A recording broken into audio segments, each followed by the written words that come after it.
క్రీస్తులో దేవునికి మహిమ. చెవిగలవాడు వినుగాక. ఎవరు నిన్ను సృష్టించారు? జవాబు: దేవుడైన యెహోవా నన్ను సృష్టించాడు. ఆదికాండము 1వ అధ్యాయం 26-27 వచనములు.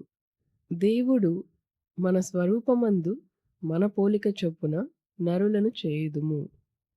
వారు సముద్రపు చేపలను, ఆకాశ పక్షులను, పశువులను, సమస్త భూమి మీద ప్రాకు ప్రతి జంతువును ఏలుదురుగాక అనియు పలికెను. దేవుడు తన స్వరూపమందు నరుని సృజించెను. దేవుని స్వరూపమందు వాణ్ణి సృజించెను. స్త్రీనిగాను పురుషునిగాను వారిని సృజించెను. ఆదికాండం 2వ అధ్యాయం 7వ వచనం. దేవుడైన యెహోవా నేలమంటితో నరుణ్ణి నిర్మించి వాని నాసికారంధ్రములో జీవవాయువును ఊదగా నరుడు జీవాత్మాయెను. అపోస్తుల కార్యములు 17వ అధ్యాయం 24-29 వరకు.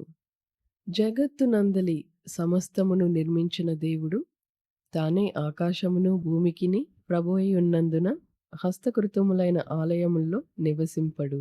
ఆయన అందరికినీ జీవమును ఊపిరిని సమస్తమును దయచేయువాడు గనుక తనకు ఏదైనను కొదువయున్నట్టు మనుషుల చేతులతో సేవింపబడువాడు కాడు. మరియు యావత్ భూమి మీద కాపురముండుటకు ఆయన యొకని నుండి ప్రతి జాతి మనుషులను సృష్టించి వారు ఒకవేళ దేవుణ్ణి తడువులాడి కనుగొందురేమో అని తన్ను వెదుకు నిమిత్తము నిర్ణయ కాలమున వారి నివాస స్థలము యొక్క పొలిమేరలను ఏర్పరచెను. ఆయన మనలో ఎవనికినీ దూరముగా ఉండువాడు కాడు.